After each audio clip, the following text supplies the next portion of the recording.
This is Dikshita. నేను మా చెల్లి కలిపి డీమార్ట్ కి వస్తాం.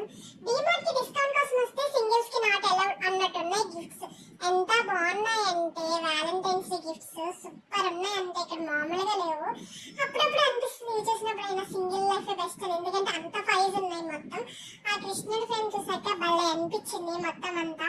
కానీ తర్వాత దాని మీద రేట్లు చూసాక మన వల్ల కాదులే అని చెప్పి నెమ్మదిగా ఎస్కేప్ అయిపోయాను. నేను ఇక్కడ ఇన్ని చూస్తుంటే మా చెల్లి మొత్తం డీమార్ట్ మొత్తం 3 సార్లు తిరిగింది. ఏమైనా కొందంటే లే అది ఇది ఇది అదని చెప్పి మొత్తం తిరుగుతుంది అనమాట ఊచక్రం లాగా. సర్లే ఏమైనా తీసుకుంటుందా అంటే లే నేను తీసుకుంటాను నువ్వు వెళ్ళు అని చెప్పి వెళ్తుంది. సర్లే బ్యూటీ పార్లర్కి వచ్చింది ఏమైనా తీసుకుంటుందా అని అన్ని వెతికాక ఒక ప్రొడక్ట్ నచ్చింది పాపకి లిప్ బామ్. సర్లే ఇదేమైనా తీసుకుంటుందా అంటే ఆ రేట్ ఉందని చెప్పి అక్కడ పడేసింది. నేను కొన్నానికి ఒకటో